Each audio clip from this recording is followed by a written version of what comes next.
1/11/2024 means day, month, year yung kanyang format. November 1, 2024. Okay, saan to in-edit itong header na to? Anybody? Kung sino nakakaalam? Sa F-edit WDBM. Okay, so wala. Dito yan. Naka-share screen naman ako. Dito yan nilalagay. Doon sa EU apps yun. EU apps nakalagay yun. EU apps. Ayan, ito yung EU apps. Under ng report defaults. Ando dyan. Report default section. EU apps. I'm not sure kung masyadong maliit yung aking screen. Pero yan, i-multiply natin konti. So under ng report section, report defaults, ito yung header. So dyan yan kinukuha. Ang naka-open kasi sa aking file kay Herald, kaya iba yung naka-title dito. So ayan siya, ayan yung basically, dyan mo ilalagay ang report. Kung gusto mong multiple lines, gaya nung header mo, i-separate mo lang siya ng /n para mag-multiple lines. Okay. Now yung @c na nakikita niyo dito, center to center. @c para i-center yung text. Itong text na ito. Tapos next slide. Tapos another center para dito sa text na ito. And then another line /n. And then another center para sa text na ito. Ayun siya, bale, no? And so on. Kahit ilang lines yung lagay mo, pwede. Hanggat gusto ng customer, sige, dagdagan mo pa. Pwede. Kung yun ang gusto niya, pwede yun. Okay, back tayo dito. So ito, no, itong header na ito, na-edit ito doon sa mga EU apps. EU apps. Okay. Tapos itong title na ito, saan ito na i-edit? Now, pansamantala, no, kung basta nag-match naman sa label ng buto, ito yun. BIRX grading ay okay na muna yun. Kasi wala naman tayong iba pang pwedeng maitawag dito sa BIR report natin kung BX grading talaga eh. And after all, hindi ito na-request ng customer. Ito ay hinihingi ni BIR. Si BIR talaga ang gagamit nitong report natin. Now, since si BIR ang gagamit nito, dapat available ito anytime doon sa POS natin para makita ni BIR anytime siya pumunta. And also, since si customer natin nagre-report kay BIR, might as well na tingnan na itong report natin ni customer natin, si Herald, at sino pa mang customer natin, si Orgonuma, na tingnan niya na rin itong report natin kasi ito rin naman yung inire-report ninyo kay BIR. Okay. So now, itong field name, separate, naka-separate siya ng, kung makikita may isang space dito, no?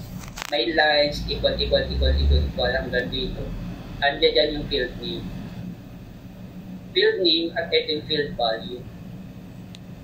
So yung field value ay ito yung width. Kung baga sa Excel, ito yung width. Simula rito hanggang dito yung width ng ating field value na pwedeng malagyan. Paano ko na mag-pass na? So, syempre may mapuputol na information. Kapag halimbawa masyadong mahaba itong field value, mapuputol talaga yun. And that will require us to revise yung pag-print kasi napuputol yung information kasi nga, mas mahaba na siya dito sa define natin na width ng value. Field line. Itong field name, pwede maputol yan kasi most likely may memorize to kung tumatagal. Siyempre, pwede maputol yan. Pagka ang information dito, halimbawa itong numbers, will require so many digits. Ayun nga, mag-umpisa na siya makputol at ang gagawin lang natin ito, i-exian itong field name. So kung may tamaan, magaya itong serial number of machine, pwede naman SN na lang yan, SN of machine. Post-SN, pwede naman ganun lang din. So, pwede natin pa-exit itong field name at palakihin naman yung field value, yung width nila. So sa mga fields na to, konti lang. Kung titingnan natin, 1, 2, 3, 4, 5, 6, 7, 8, 9, 10, 11, 12, 13, 14, 15, 16, 17, 18 fields lang. And yung mga fields, lalo na yung date, syempre, obvious kung ano yung generate mong date ng report. Yung serial number, madali mong malaman niya kung anong serial number ng machine. Yung terminal number, madali rin malaman niya kung anong terminal number. Post 1, 2, 3, 4. Sino yung cashier na para kanino itong X-Reading? Si X-Reading kasi, cashier's report to. Ito yung equivalent nun sa ating POS standard report. Si cashier report, dapat ay merong name kung i-generate mo ito. Kapag walang name yan, ibig sabihin for the entire sales yan, for the entire day. Remember, sa entire day, pwedeng 2-3 kahera. Morning shift, afternoon shift, tsaka evening shift.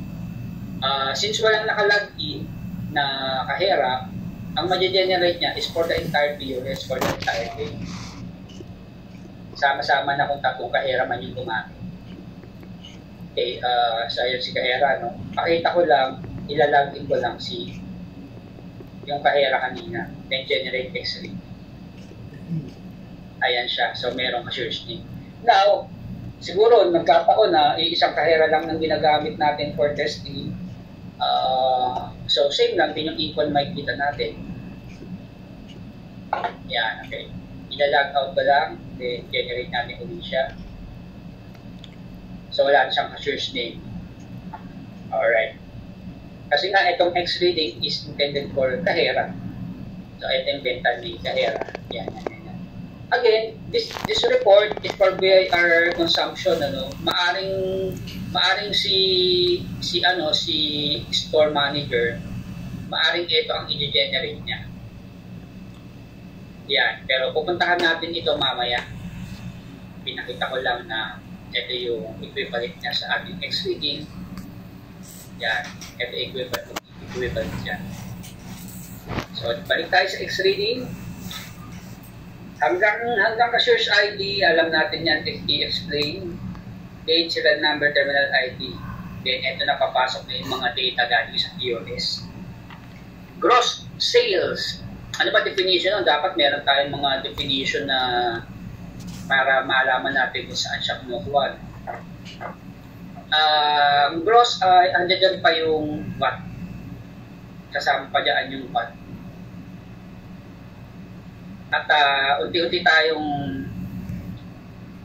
ito pa lang, ito si Orconuma ay VAT inclusive. Si Herald ay exclusive mangyayari.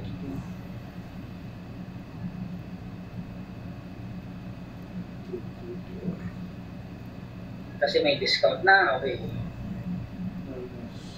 May discount, bawasan muna natin ito. May senior citizen discount, kaya magiging ganun siya, no? May na VAT exempt, sa ganun yung magiging situation. Kung i-derive natin ito, marami ng consideration na gagawin dito kasi lalo na for the entire day na ito nangyari. Meron na itong regular transactions, meron na itong senior citizen, Philippine athlete, at saka yung VAT zero. Now, may VAT zero na ito kasi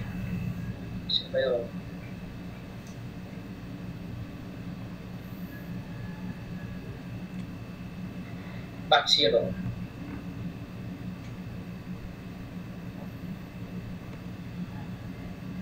Basta nakita nyo yung VAT, ano yun, VAT talaga yun, ayan yung 12%.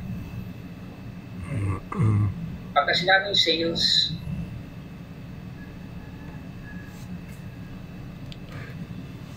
VAT exempt, ito yung sa senior citizen na exempt, ito yung mga transaction ng senior citizen. Now, itong buong report na ito ay kinakailangan we can derive sa harapan ng customer bakit naging 231.44, Bakit naging 892.85? Bakit naging 175, 178.55? Yan yan dapat sa harapan ng customer, we can derive all these numbers. So how do we derive? Lahat yan ng mga fields na nandito ay supporting fields lahat ito para ma-derive sila lahat sa isa't isa. Mamaya, titignan natin ito kung paano natin siya i-derive lahat para matuto tayo mag-explain yung report natin. Dito naman, ito madali. Cash tender. Lahat lang ng cash na ginamit. Ito naman, lahat lang ng credit card na ginamit. Of course, yung other payment, maliban sa cash, maliban sa credit card, dito pupunta yun. Ano-ano yung mga yun? Ayun yung mga GCash, Paymaya, and other things na hindi natin na-classify as cash, hindi natin na-classify as credit card transaction. Sila yun, meron tayong regular discount, 35.71 yung nakalagay, 35.71. Tapos ang na-discount ni senior, 178. Pakisulat nga ito, Mel, kasi i-generate isang report. Senior citizen discount, 178.55. Senior citizen. Regular discount ay Senior, 178 po, no? 178 po. 0.50. Tapos ano isa? Regular discount. Count is 35.71. senior discount ay 178.55.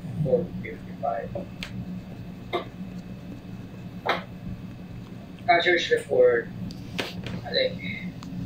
Ay. 2011. November 20. Ay, huling transaction. $178 tsaka 35.71. Looks good. Ano po? So senior at saka Philippine athlete pala yun. Senior Philippine athlete. At yung mga VAT naman ay yeah.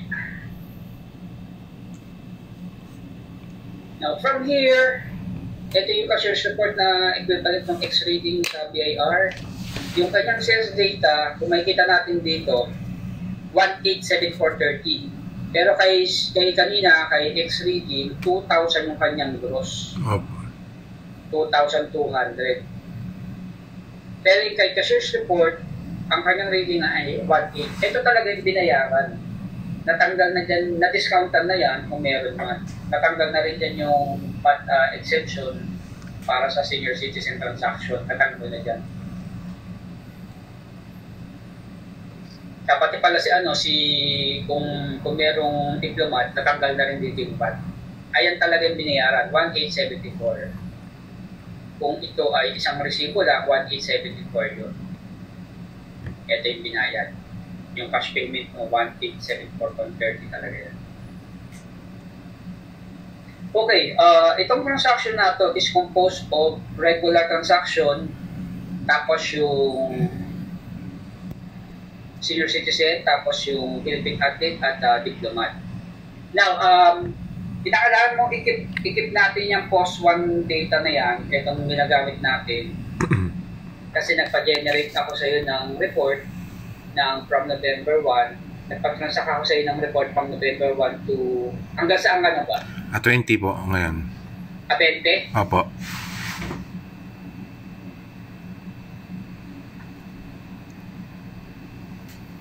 Yan. So pag generate natin yan from November 1 to November 20 ay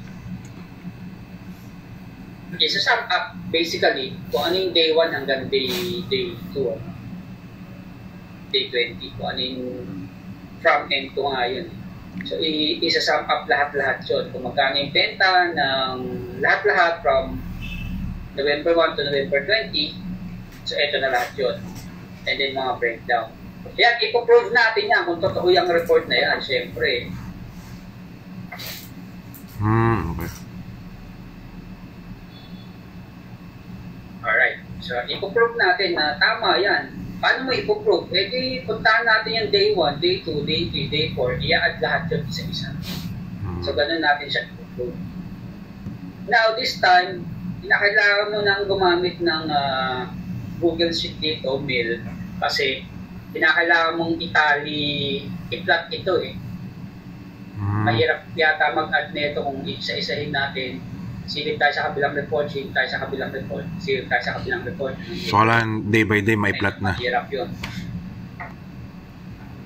Now, yung nga, gaya sabi ko, yung day 1 plus day 2 plus day 3 plus day 4, yun lang naman ang ginagawa dito. Ina-add lang naman lahat yan.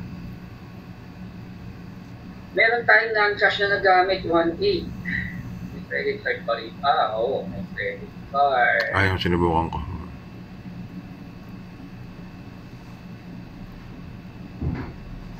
1.8 yung may cash tayo 66 pero 1.8 yung sinabi niya doon. Now, yung credit card non-cash yun eh. Yung GCash non-cash din yun eh.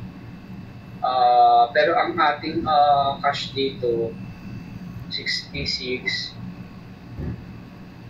and then yung iba ay kung ilan man to ay ayun yung mga non-cash ano.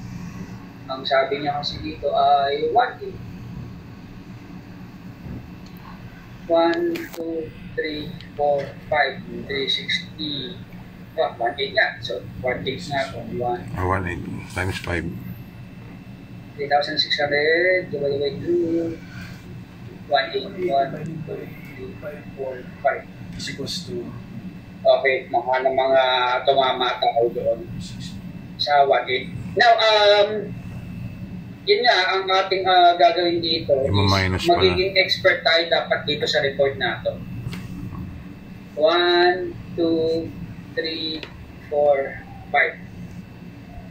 5. Sa pamamagitan ng itatry nating malaman ngayon paano nabasa yung mga yan. Paano yan na compute yung mga yan.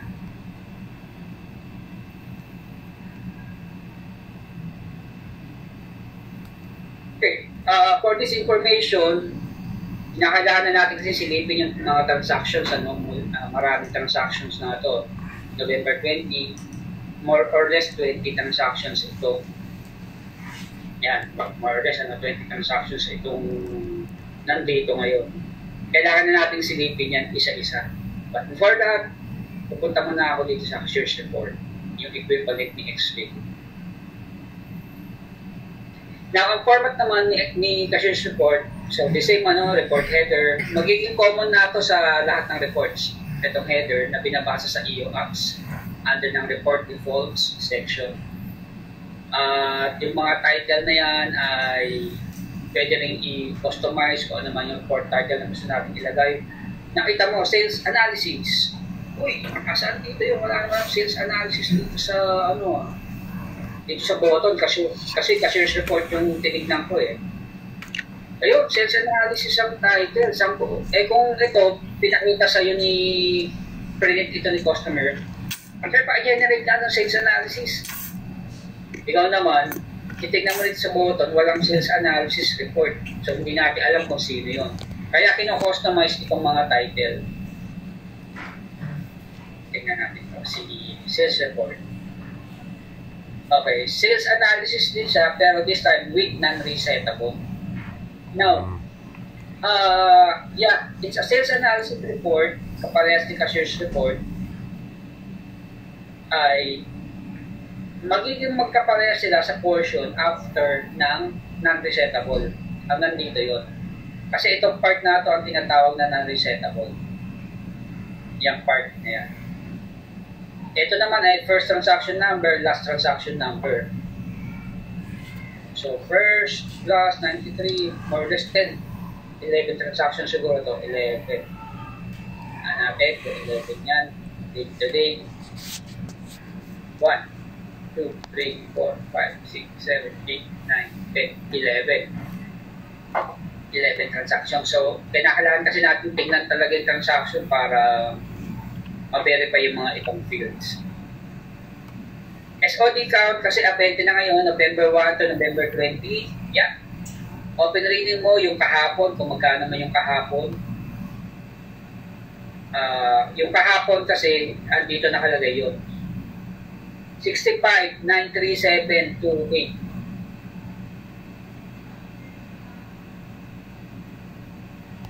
65, 93728. Ito yung closing mo kahapon. Ito yung magiging opening mo today. So for today, ito ang report natin ngayon. Siya ngayon yan. And the rest of the information here, pababa, magiging parehas na lang siya ng treatment pagdating dito sa shares. So kaya nga siya tinawag na sales analysis para malaman naman natin ano-ano ba ang nangyari sa POS during the day. Gaya na meron tayong sales data, magkano lahat-lahat yun. Ito talaga yung ibinayad, natanggal na yung VAT exemption, natanggal na yung discount. Kung meron man na-cancel na SI, wala pa yata. So, may non-cash. Yung returns, wala na yan. Kasi ito na yun. Although it's simple pa rin, yung for the sake of being having a feature na merong returns, meron talaga. Kaya lang hindi na natin siya pinapagamit kasi naayaw ng BIR. Instead, ito ang gawin. Ayan ang gusto ni BIR, so ayan ang gagawin natin. So, sales minus cancelled, minus non-cash, minus returns equals, ayan yung gross sales. Now, yung terminology gross, masyado kasing pag sinabing gross, lahat yun eh. Lahat ng mga dapat na i-deduct, hindi mo muna dapat i-deduct pag sinabing gross. Kaya lang, ito na yung naging nakasanayan sa mga terminology. And after all, meron kang formula makikita rito. Sales receipt, minus to, equals to yun. So, kung gross sales man ang nakalagay dyan, again, interchangeably, pwede rin naman siyang ganyan tawagin. Pwede rin naman tawagin siyang net sales. Kaya yung gross at net, medyo sa atin ay hindi siya nagiging properly, hindi siya tamang nagagamit. Well, we will align accordingly. We will align, that's why magtatry na tayo na maging expert sa mga reports ng POS. So pag sinabing gross, dapat lahat yun eh. Lahat. Ilagay mo muna dyan yung VAT, ilagay mo muna dyan yung na-discount, ay yung gross. So i-align din natin even the terminology. Pati yung sarili natin, i-align natin paano kinocompute. Okay. Now the accountability, basta yung ating POS, ipapakita niya yan. Yung gross sales galing dito. Ayan din yan. So may connection, tuloy-tuloy siya. Sales data, tapos accountability. From your gross sales, plus paid in, plus drawer loans, plus overpayment. Yan, basta nakita niyo yung ganyan, susunod lang kung ano yung values na nandito.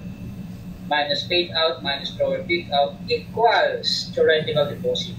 Theoretical deposit means ito yung tinumpute ng computer, ng POS. So, ayan yung accountability ng kahera o ng buong store. Ito yung accountability niya. Theoretical deposit din ang tawag sa kanya. So, tinawag natin siya accountability para ma-itemize ano yung mga saan accountable yung mga gumamit ng computer, POS. So, accountable ka sa lahat ng paid in, sa lahat ng drawer loan, sa overpayment, paid out, and so on. Then, that is equal to theoretical deposits. Again, theoretical means computed by the computer. Merong actual deposit. Ang actual deposit, ito ay ginagawa ng manager. Ini-input yan. So, ito computed by the computer. Ito ay computed or that by the person, by the user. And there's a possibility magkaiba yan. Anong reason na pwede magkaiba yan? Minsan nakalimutan magsukli. Minsan sumobra sukli. So, yung gano'n, yung mga things na pwedeng maging magkaiba. O kaya naman, sir, wala akong piso. Pasensya na po, wala akong piso. Hindi mas, parang gano'n, ano?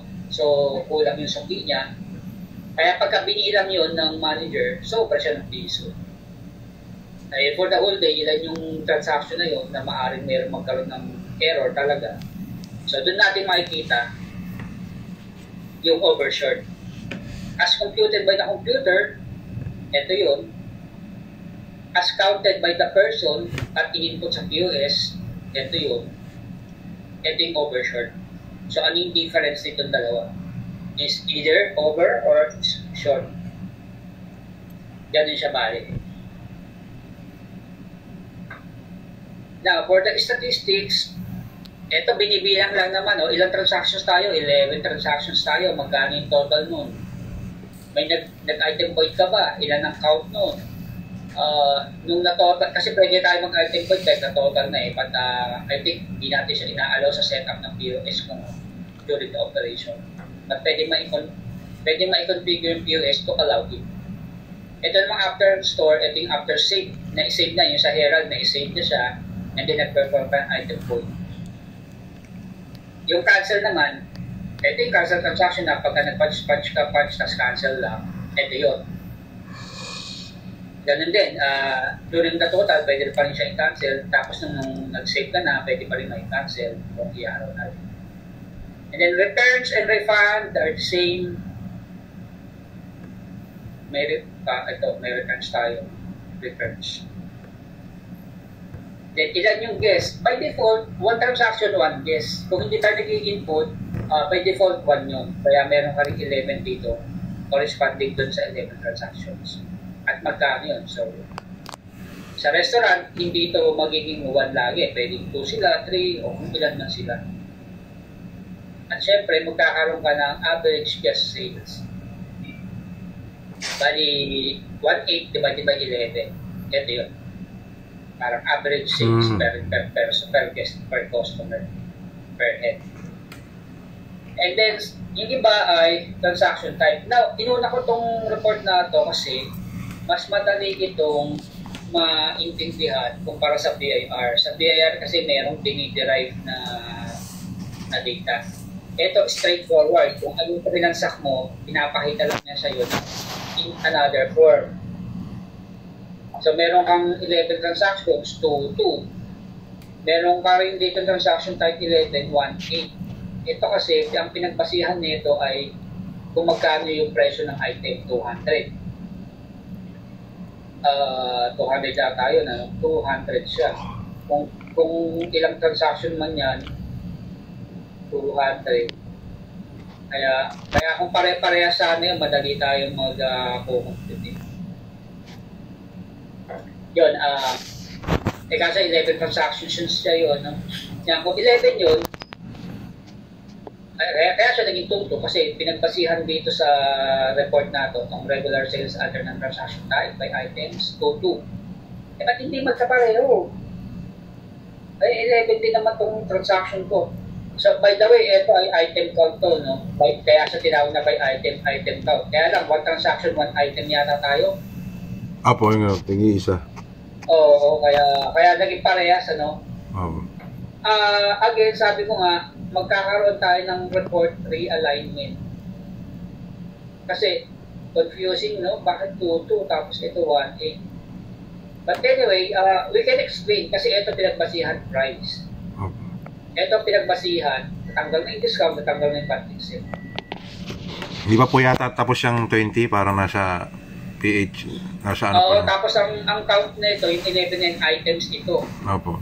Supposed to be dapat, dapat 20 yun eh. Transactions, ito total number of items. Ilang items man talaga yung na-ibenta. Yan siya. So, ang pinagbasihan dito ay price. Ang pinagbasihan dito, yung totoong benta na discount na VAT. Okay. Now, for the add-on summary. Add-on summary is consists of VAT exempt din yan eh. Tapos yung VAT 0, yung VAT 0, 080.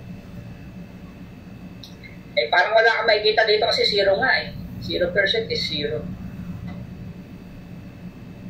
Pero dapat si Diplomat, Dati ipakita rin natin dito, magkano ba yung transaction ni Diplomat? Ano ba, from 200 pesos? Siyempre, dapat pakita rin natin yung 200, tanggalan mo ng pot. Dapat makita rin natin dapat yun. No? So, more or less dapat dito sa gitna, parang ito, tatlong column. Regular sale, 11, 1.8.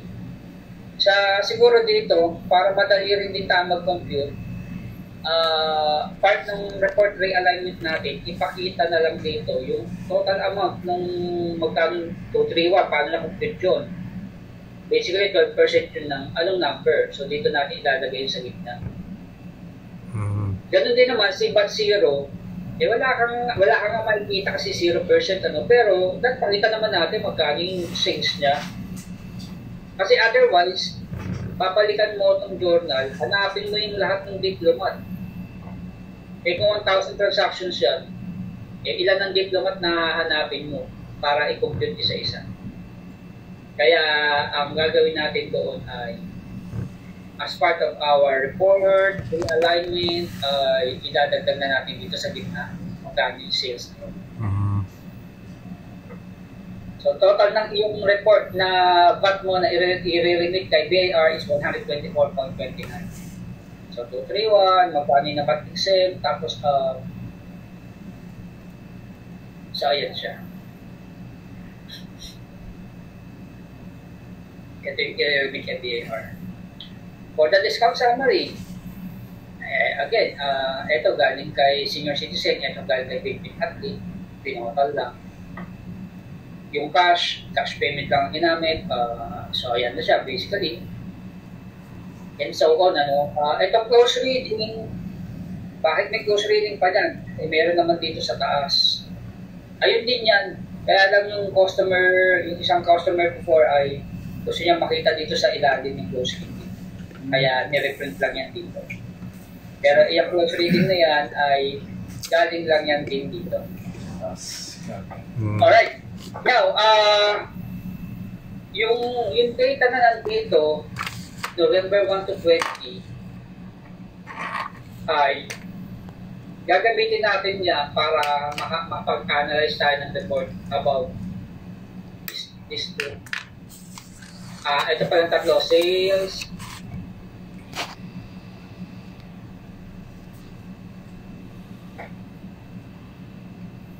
so ayan, yung sales na yan, para ma-analyze natin yan. So again, magiging expert tayo nitong tatlong report na ito. Kasi ito lang naman ang report na delikado kay BIR. Pagka mali, ay mali tayo. And then the rest of the reports, kaya na natin kasi on our side na ito sales, cashiers, tsaka second. Tayo naman kasi ang gumawa nito sabi ko nga, yung mga reports na natin, kung ano lang talaga yung transact mo, straightforward, ipapakita niya sa'yo in a summary way. Parang si mix report, meron kang 11, 2, bakit 2 yan? So yun nga, dahil kasama, andyan pa yung VAT, andyan pa yung discount, andyan pa, hindi pa natatanggal. Pero, consistent naman, makikita mo rin naman yan dito. So, ito yung summary ng transaction natin by item. Yan ay itong report natin, yung section na to, ito yun. In-itemize lang niya, kaya lang isang item na kasi pinagamit ko dito. Pero ayan yun, kung maraming items man yan, mag-display lang yan. Pero yung total nun, 11 at 2, ito lang din yun. Iyan. Now, there is another report na hindi lang nakalagay sa bottom dito para naman ipakita ito. Yung mga nakikita natin dito, transaction by item, summary, add-on, basta yung bawat sections na yan, meron yung corresponding report gaya ng mixed report. So meron tayong tender summary report, discount summary report, Pwede natin ilagay yan dito sa buttons. Kaya lang dadami, no? Dadami siya at isa-isa mo siyang i-generate. So, might as well na magkaroon tayo ng ka-search report na eto na siya. But syempre, ito ay mga summary. Summary na tignan mo itong items, hindi niya pinakita sino-sino yung mga items na ibenta. Sinamarize na lang dito. Kung gusto nilang makita ano-ano yung mga items na ibenta, ay i-generate itong mixed report. So, separate report to na pwede mong i-print. Okay lang din naman kung gugustuhin nila yon. Kung gusto rin nila, ay gusto ko magkaroon separate ng add-on report. So, itong section na to, pwede tayong magkaroon ng separate report, another button lang naman yun. So, magkukonsume lang naman ng another space, button, para magamit nila individually yung mga sections na to. So, yun nga, sabi ko nga, yung each section na yan, may corresponding individual reports yan. Yan, pwedeng ilagay sila sa kanya-kanyang printout. Yun, siya marin. Now, yung sales report, ang pinagkaiba nga lang sa sales report ay is this, di ba? Gaya sabi ko nila yan. Now, ito yung tinatawag na lang resetable. Kasi from here, yan. Habang tumatagal, lumalaki yan, hindi pwedeng login. Lumalaki siya na lumalaki. Or kung sarado yung POS ng sarado yung tindahan ng for a 1 week, so syempre yung week na yun, tatalon, nang walang benta. Pero sarado siya from November 1 to November 5, sarado sila. Wala tayong bentang may kita sa November 1, 2, 3, 4, 5. Pero yung 6 may kita na tayo. Alright, ganun siya bali ginagamit itong report natin. Wala pa tayo doon sa paano na-derive yung yung mga values, wala pa tayo doon. Tinatry ko pa lang na i-relate yung mga reports accordingly. Kasi ilang reports na to, 1, 2, 3, 6 na reports na kagad ito. 6 pa lang yan. Pero somehow, itong tatlong sales, cashiers, tsaka mix ay nakita na natin yan. Ipoprove na lang natin kasi kung tama ba yung 1874 na yan, di ba? Tama ba yan? So ipoprove na lang naman yan sa pamamagitan ng pagsilip na ng mga individual transactions. Yan, i-add na yan isa-isa. Kung ano man yung nasa resibo natin. Kasi kung ano man yung nasa resibo natin, eh yun lang talaga yun.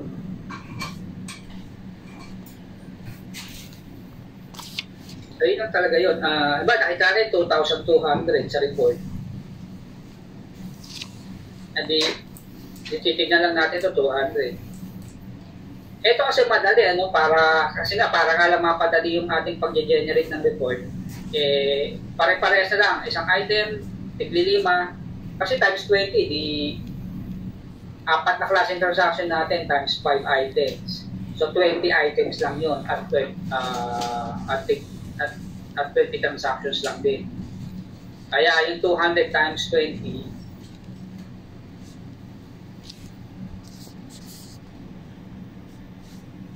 $4,000 ba yun? Kaya lang ito 11 pa lang ito, 11. So yun nandito ay kaya lang di rin naman nangyari, mahigit 20, iba-iba, hindi 20 lahat 1, 2, 3, 4, 5, 6, 7, 8, 9, 10, 11, 12, 13, 14, 15, 16, 17, 18, 19, 20. So, ito 20. So, itong date na to, yung 19, November 19, 200 times 20. So, ganun lang yun. Pampadali lang ng computation yung ginawa natin. Ngayon, kung merong days na hindi siya eksakto sa 20, tapos meron ding days na hindi eksakto dun sa limang transaction per category, ayun, magma-manual compute talaga ng mas mahirap nga lang. Pero mako-compute, isa-isahin lang talaga, no choice kundi mag-isa-isa.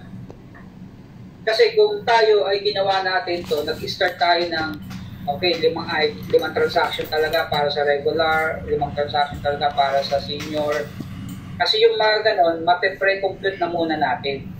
Pre-compute, ibig sabihin, kahit hindi ko silipin itong journal, somehow, makukompute ko na dahil pare-parehas lang yung items, tigli-5 lang din naman. Compute ko na manually, tapos silipin ko ito. Di kita ko kagad yun. For some reason, nagkaroon ng, Numel, medyo na misalign ka dun sa pag-perform ng transactions. Opo. Tama ba, Mel? Meron po, meron akong nila-cancel na eh. Sumobra ng 6 yung yung isang... Ganun na yung nangyari. So, ganyan hindi ko na na-cancel eh. Kaya hindi na natin pwede siyang i-pre-compute. Kasi somehow, alam ko, gaya nito, tig-5 yan. So, somehow kasi, alam na natin sana yun eh. Okay, day 1, alam naman natin na 20 items lang yun, 20 transactions. Kung ganun yung nangyari, kaya lang, it seems hindi nga ganun yung nangyari. So, talagang, we'll do it the hard way. Kung sisilipin talaga, bawat transaction. Okay na rin yun, para masanay na rin. Total, andito na to eh. Sisilipin na lang yan. Okay, going back again dito sa BIR X-Reading.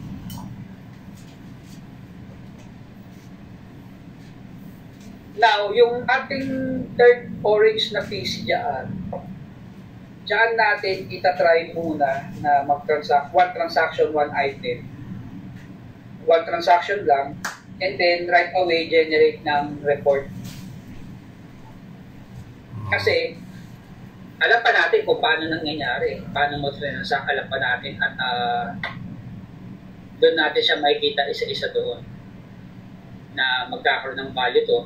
First transaction, medyo ma-analyze natin ng konti. Makikita natin kung paano na-generate itong report, paano nagkakaroon ng values. Pero, hindi naman ito para maging blindly na hulaan natin kasi meron naman siyang field name. Ito alam natin, senior citizen. Kung regular transaction pa lang, syempre empty yan o zero yan. Itong return refunds, ito yung wala na nga ito, return refunds. Ito yung cancellation. Cancellation. Meron tayong cancel transactions.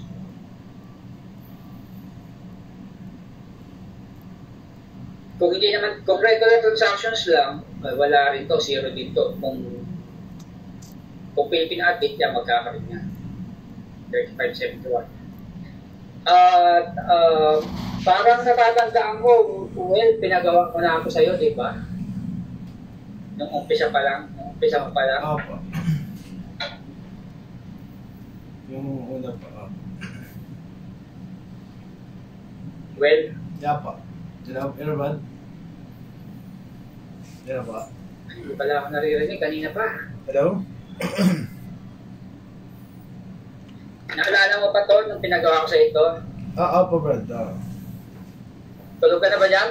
Hello? Shucks. Wait lang. Hello po, Brad? Sige, rinig kita. Okay. Opo, Brad. Alala ko po siya. Refresh lang naman, hindi ko naman i-expect na memorize mo to. Siyempre, hindi ko naman i-expect na gano'n na i-memorize ito. Hindi natin siya i-memorize, pero ina-analyze.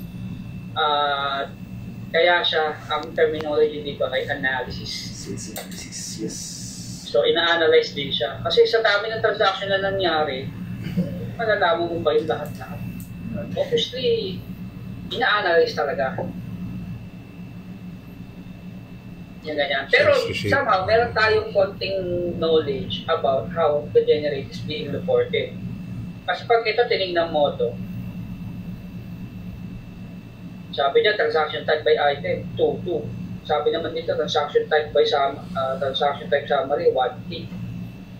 Now, kung ito, hindi ko sinabi na, ito, nakabase ito sa price ng item. Mag-iisip ka ngayon, saan nangyari ito? So, magta-try ka mag-analyze on your own na baka tumama doon sa, base ito sa presyo, which is madidiretso rin kasi talaga ito eh. Pagka tinaray mong pinag-isipan. Yan. Tapos, kaya tayo merong supporting reports na mixed report. Yan. Para somehow, ito tama, ito yung item na, ito yung value na nakikita ko sa analysis report. So parang ganun, no? Ito yung nakikita ko, 2,000. Interchangeably, itong ka-short po RX reading, pwede natin tignan-tignan, vice versa, hanggang sa ma-analyze, saan nanggaling itong tubo? Saan nanggaling itong bakit sa pagkayan tuto, pinagpitan ko ng bat, pati hindi tumatama dito sa 231 times 0.12. So, bakit hindi tumatama ito sa 231? Kasi meron pala tayong bat exempt item. Meron pala tayong may senior citizen discount pala tayo. So, parang gano'n. Tuto, bawasan na nga natin yun.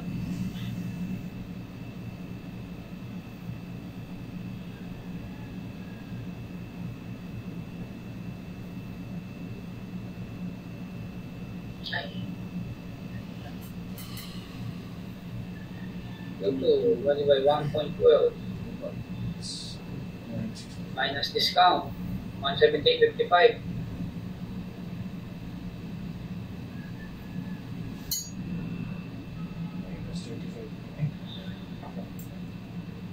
Para. So, yung mga ganyan, ina-analyze yan para magkaroon tayo ng knowledge paano siya kinukumpute. 2 divided by 1.12 minus discount.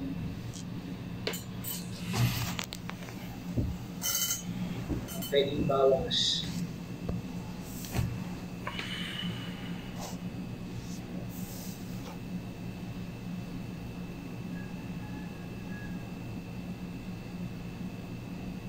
Sobra na yata yung bawas. Meron pang discount.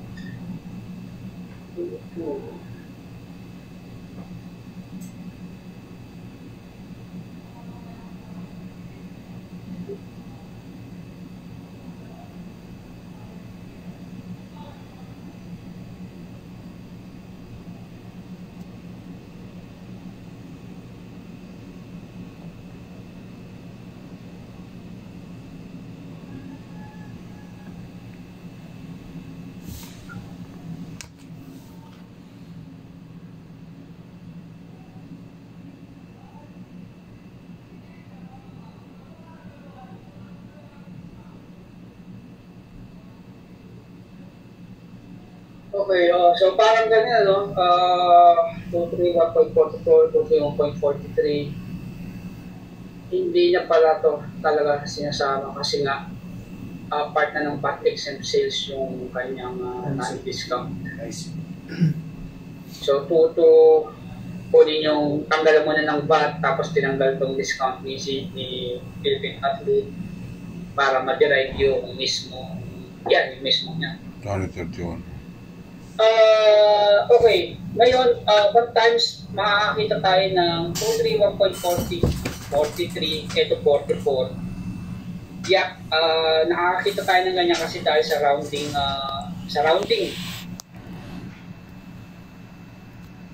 Kaya siya nagkagalit. And also, itong report na nakikita natin, 20 transactions to or 11 transactions. One transaction kinukompute individually at sinasum up. Kaya talaga meron tayong loss sa rounding na mangyayari. Lagi kasing rounding up. Kaya yan, ganyan mangyayari. Magkakaroon talaga ng decimal difference. Ito kinumpute ko based sa 2.2. Ito kinumpute based dun sa 200 na presyo ng item. One transaction at a time. Pinumpit siyang lahat ng reports na ito. Doon siya nanggaling. So, later on, itatry natin itong ma-compute lahat-lahat. So, itong VAT exempt sales, ito yung galing kay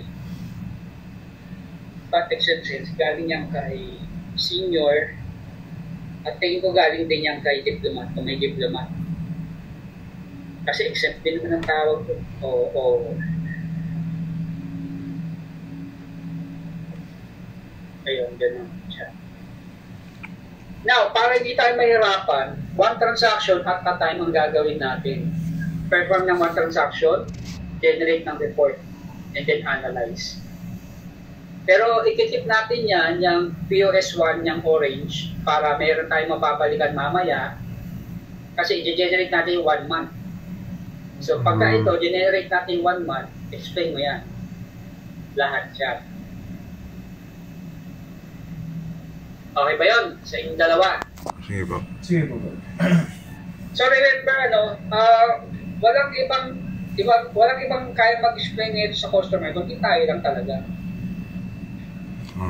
Kaya required na sa atin na mag-generate na tayo ng reports, required na sa atin na mag-a-analyze tayo ng reports, required na sa atin na magiging expert na tayo dito sa mga reports natin. And also, yung mga terminology na nandito, as it is muna yan, wala mo nang babaguhin dito tayo. But as we go along, habang sa nare-realize natin, gaya nito, halimbawa,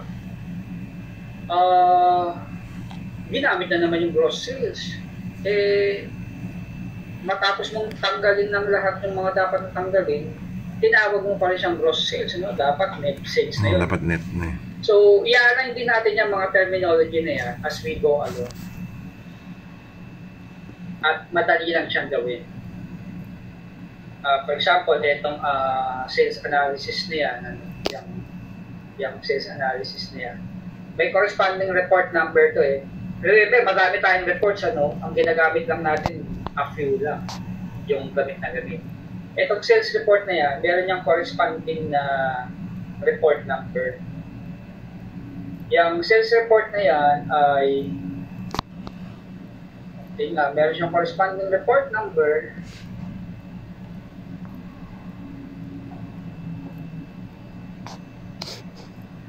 Huwag na lang yan, ito na lang, item report. Ito may corresponding report number lahat yan, yung 6 na yan, sales, cashier, mix, BARZ reading, X reading, sales, may mga corresponding report number yan. Doon sa edit, nakita nyo na siguro yun kung paano siniset up yung mga buttons, may task code lang, yung task code corresponding naman dun sa ano yung gagawin ng POS. Now, dito sa mix report natin, mix report, ang report number nun ay 0401. Ang report number nun ay 0401. Ito yun. Report number 0401.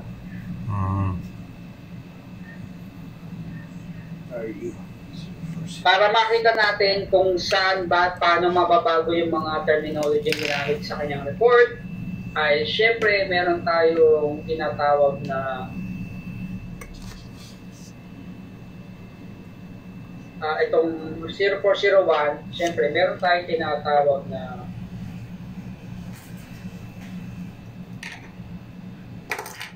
paglalagyan nung. So, ito, remember pagka first time ka mag-i-install ng binary o mag-update ka ng binary, pati yung RTT, ina-update din natin. Ito na yung makikita nyo, ito na yung purpose mo, bakit meron tayong ganun. So, yung kanina, yung report 0101, which is yung mixed item report, ay, yan, pag nakakita kayo ng mga ganito, RPT.I9 and something, ito na yung mga report number niya, 0103, 0104, and so on. Bubuksan ko yung 0401, yung kaninang pinakita ko na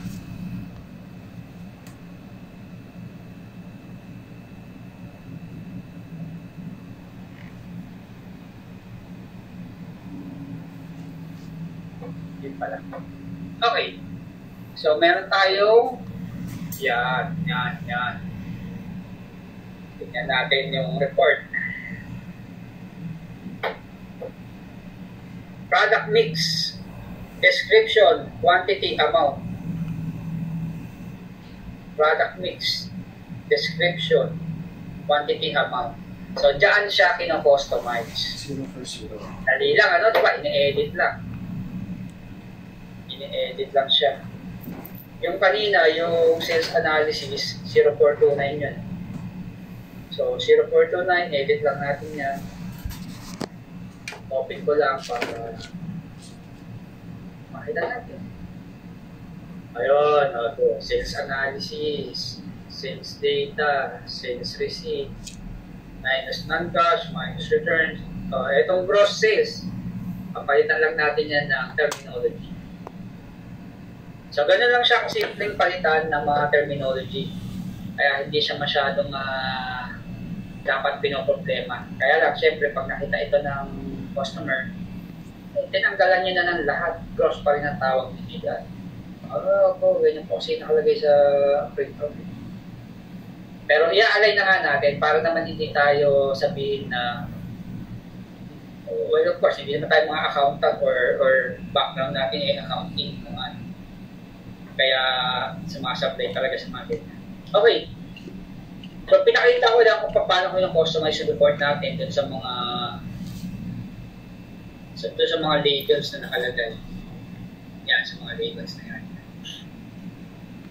So, yan yung mga part na madadali, ano, yung paano yan i-edit, description, quantity, amount, paano yan i-edit, yan yung mga madadali. I-customize sa report. Now, balik ulit tayo dito kay X-Reading. Now, remember, itong cash tender, ito madali ito dahil hindi nang po-complete dito eh. Kung magkano lang talaga pinayos mo ng cash, yun lang. Kung magkano yung credit card mo, yun lang talaga. So, 1,874.30. Tingnan natin itong shares report.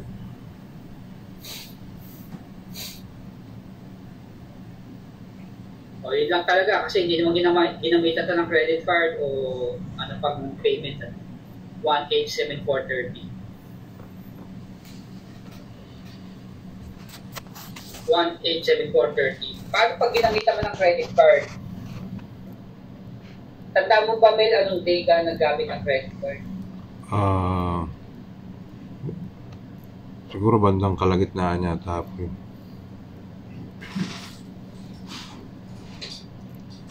Pero maalala exact date eh. Say natin, kung hindi mo natandaan. Hindi.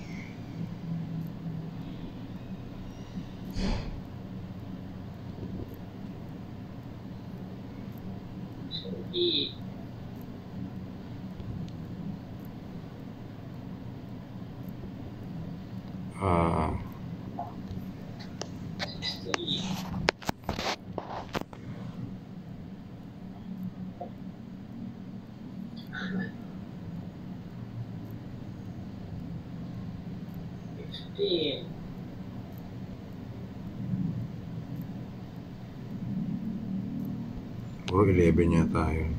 11 ba yun?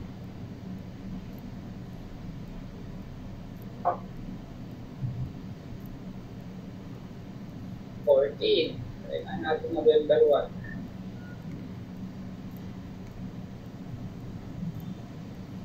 Dito gumamit.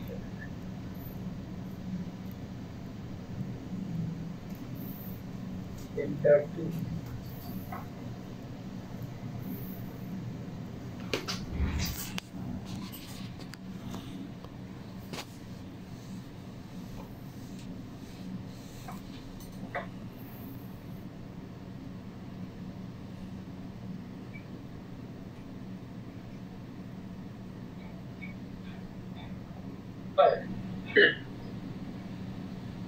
So, kung ano man yung pinagamitan mo niya, basta meron yan,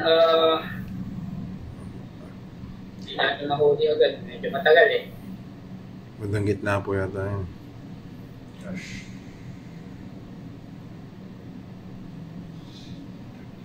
Okay, anyway, meron yan. For sure meron. Na ginabitan mo ng credit card. So, kung ano man day yun, ayun na yun. Ako 10 yata yun o 11 ba? Okay, lahat ng cash tender dito, lahat ng credit card dito, and the rest dito babagsak. Paano natin ma-i-align itong X-rating na ito na bilangin lahat ng cash, bilangin lahat ng credit card, at bilangin yung mga other payment. Paano nalalaman yun? So, minamap yun. Minamap, ibig sabihin, meron tayong configuration file na dapat sabihin natin sa report na ito, o lahat ng ganitong, lahat ng payment na may ganito, lahat ng payment na may ganito, lahat ng payment na may ganito, bilangin. So, paano naman ginagawa yun? Okay, balik muna tayo dito. Balik ako sa FFA. Yung mga payment ay 19 yun, API 19 yan. API 19, lahat ng cash. So, may kita ninyo, 1,000, 500, 200, 100, 50, 50, tapos sunod, Amex na. Yun. May na-notice kayo may nagbago, D-word 2, bago. D-word 2 na. So, lahat ng D-word 2 ni CAC 1. Lahat ng credit card 2. Lahat ng other payment, wala siya category, kaya other payment to lalabas. So, lahat ng credit card, ito yung, dito natin siya, sa word to natin parameter, word to parameter ng 90, doon natin siya i-identify kung ano ang grouping niya para malaman credit card. Kasi kung account code ang pagbabase, ito account. Iba-iba din kasi ang account eh. Ayan. So, ito yung ginamit, word D-word 2, ang ginamit sa lahat ng credit card. Nakatuyon. Lahat ng cash, naka-1. So, paano natin sasabihin sa system na ganun siya? Ito yun, pare. Sa loob ng TOAPS INI,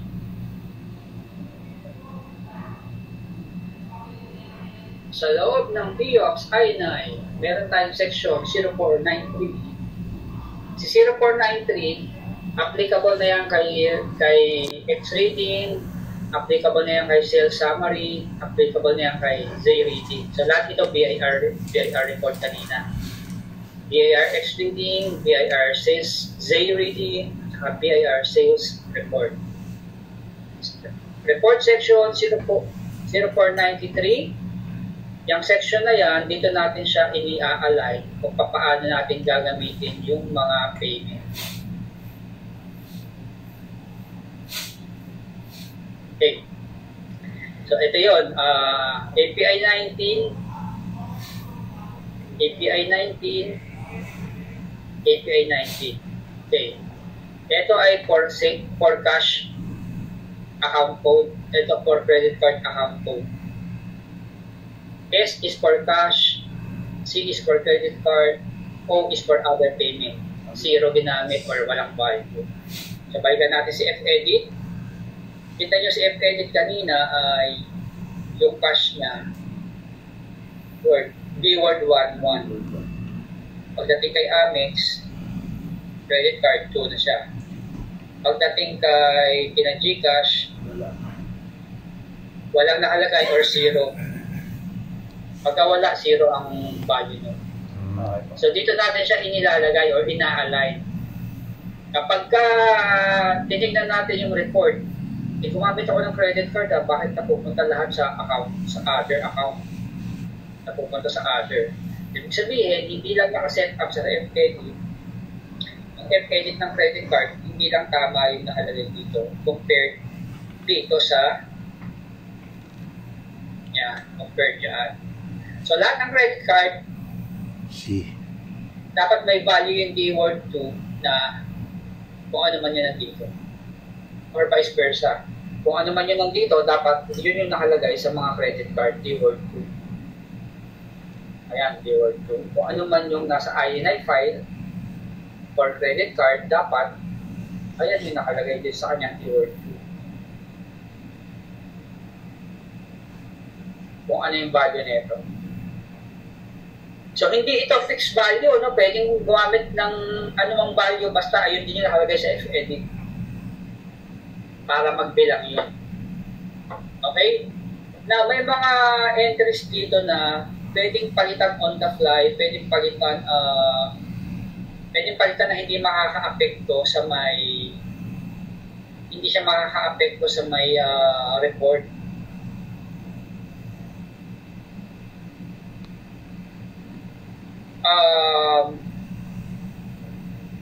Hindi siya pwedeng palitan on the fly kasi makaka-apekto nga siya sa report eh. Kapag nag-umpisa ka na ng report, dapat bago pagamitin to ni customer, na-testing na lahat ng payment at nag-generate na ng tamang report. Otherwise, pupunta nga siya sa other account. So, medyo safe pa rin na dahil may pupuntahan pa rin yung other payment. Kung hindi ito nakaset up properly, dito lang siya pupunta. Naka-report pa rin, kaya lang mali yung report. Mas okay na rin yung kaysa sa nawala. Kaysa sa hindi siya na-generate. So, ito yung para dun sa F19, yung vendor natin. Now, balik tayo doon sa ito. So, itong tatlo na to, cash, tender, credit card, and other payment, para ma-set up mo siya. Again, under ng F-edit, lahat yung API 19 na yan, dapat merong value word 2. Accordingly, lahat ng cash, isa lang ng value nun, word 2. Amex, isa lang ang value ng mga credit cards. At ganoon din yung mga other payment. Either lagyan mo yung blank or zero lang, okay lang yan. At naka-align yan dito. Under ng report section 0493. Natandaan ba yung mail? Apo, 04. Anong report section? Yung iminamap yung mga yan. 0493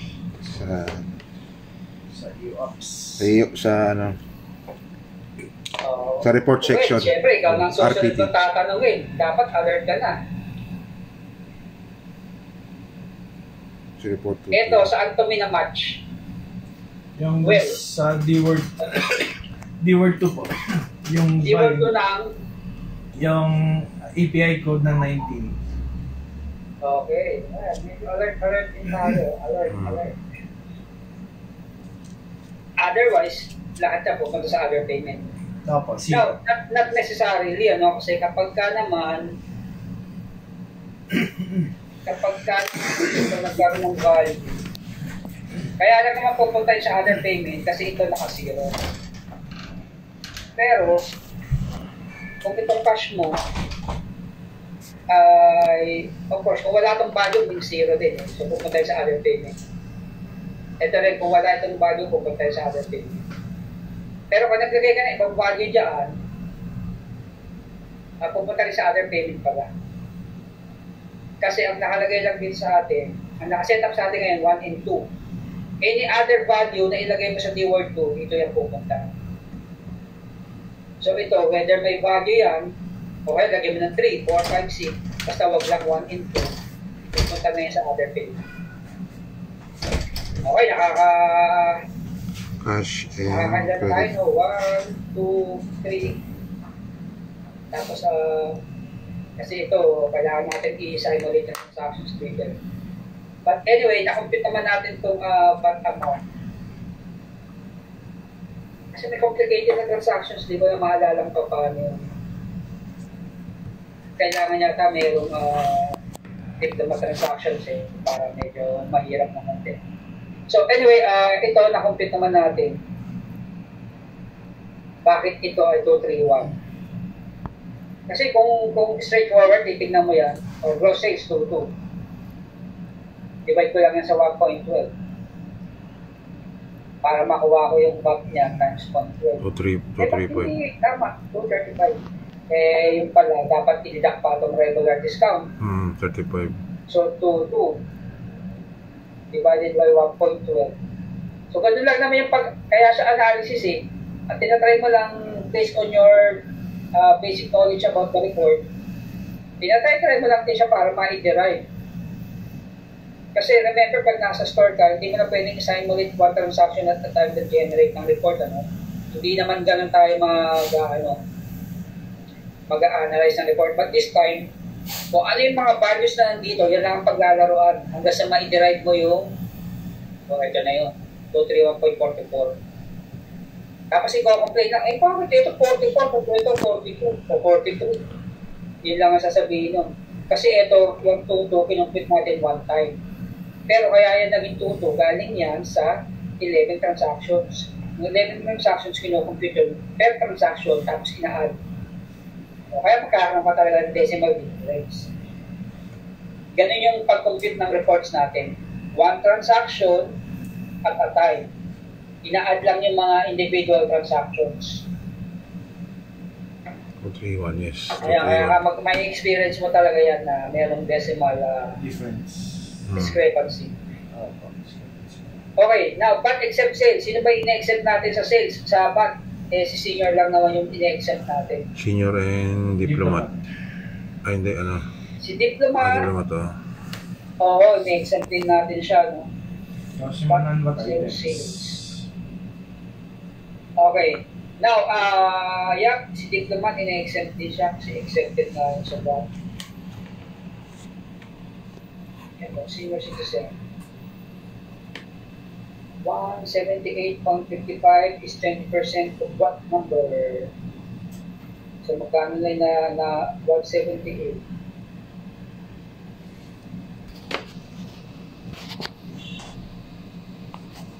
$178.55.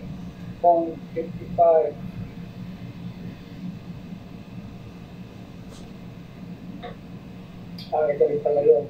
May discount sa kanya. Ang total niya ay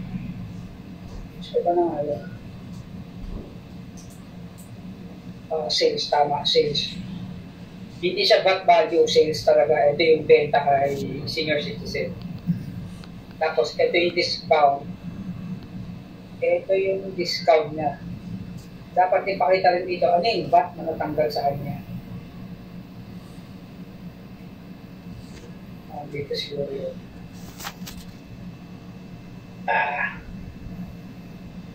$19. Nadagdagan lang to ng mga non-resetable. Galing ito, pero yan, nadagdagan lang siya ng non-resetable. Okay, gross sales for the day. 1.86. Kasi may diplomat na. Okay, may diplomat na.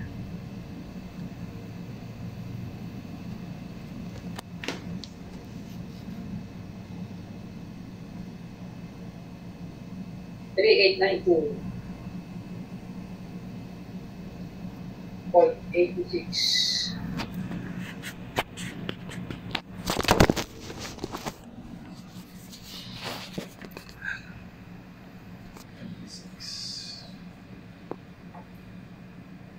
Divided by ito. Ay, hindi. Process of Hindi na pwede ito. May diplomat na kasi. Minus 172.55.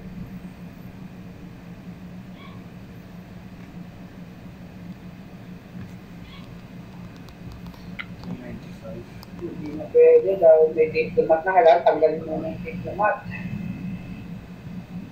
Ayun, 892 parehas. Siguro parehas talaga. Okay.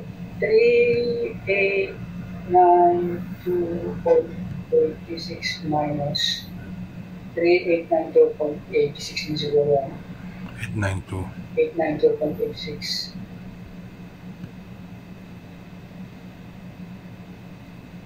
minus regular discount 178. Hindi, dilagay 1,000 muna.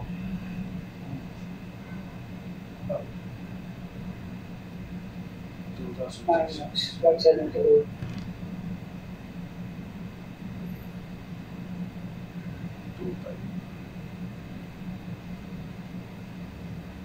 300. Ayun. Ayun, 300. What amount? What amount? Ito pala yung kay Diplomat.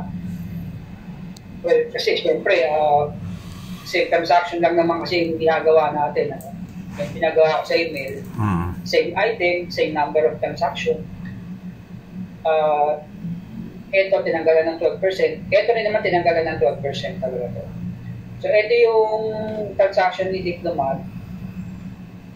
Kasi kinakailangan natin ma-arrive kung yung kapat amount yung kasi niya, magkano yung babayaran mo kay BIR. Kay BIR eh. Magkano yung babayaran mo kay BIR. Dapat ma-i-defend mo bakit 300. So, syempre involved lahat to, no, yung mga numbers na yan. Una-una, itong gross sales for the day. Pagka yung 3892.86, tinanggalang pinagpunta mo yan ng VAT straight, hindi ka mag-a-arrive doon, may 400 sa 300. Minus. Kaya lang, kailangan may consider, ay meron palang regular discount, dapat tanggalin ko yan. Tapos meron ka pala nito, 108, dapat tanggalin ko ito. Ito si senior citizen. Ito si Diplomat. So 3892.86. Ipawas na natin si Diplomat. 892.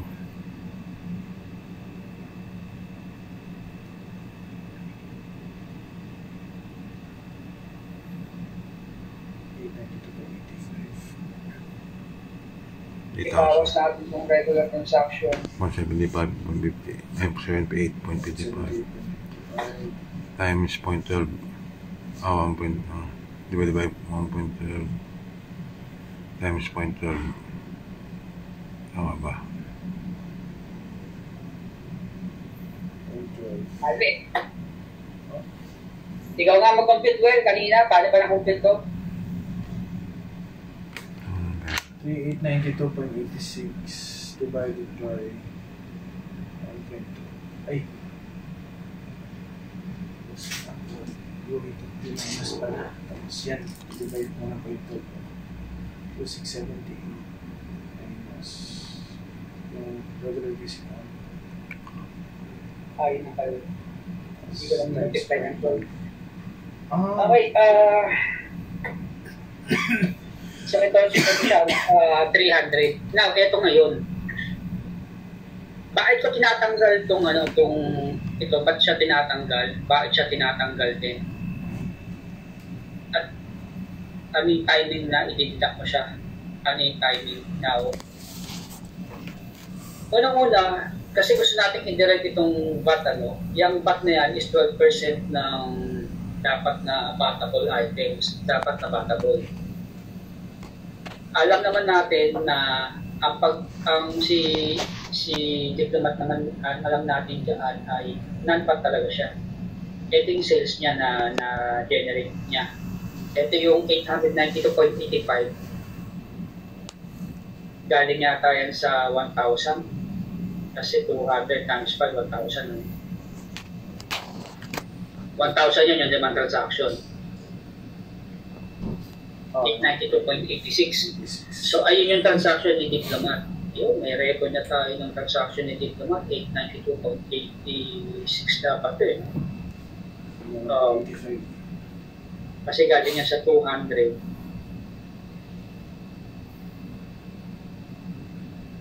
57. 178.57.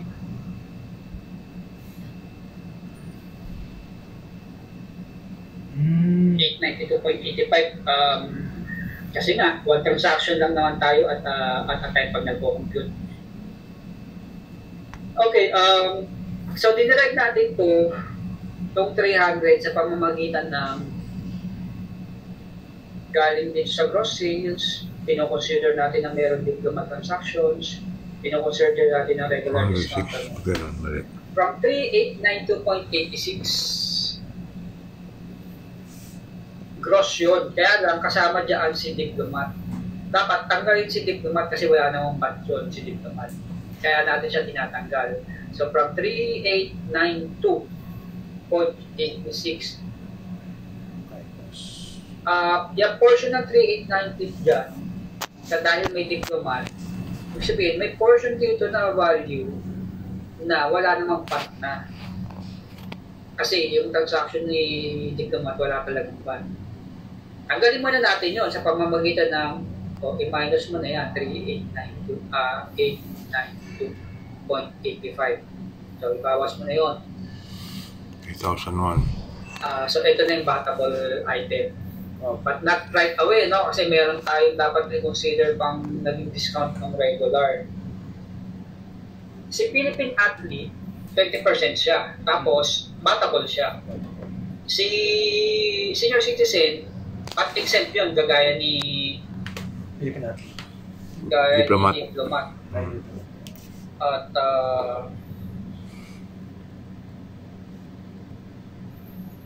ayun nga, gaya ni Diplomat. So, pati exempt. Tapos ba't exempt? So from 3,000, tinanggal na natin si Diplomat dito. Ganyan natin itong kupitin ng base price. Ito na, not-pat na ito. Tapos ibawas natin si regular discount, 178.55. O, kupitin na natin yung bat niya, 0.12. Times 912. Yun! So, 300.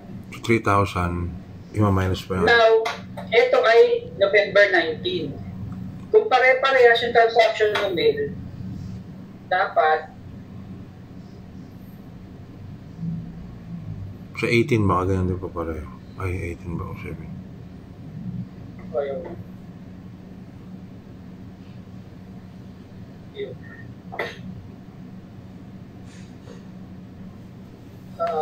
Pag-general report ng 18.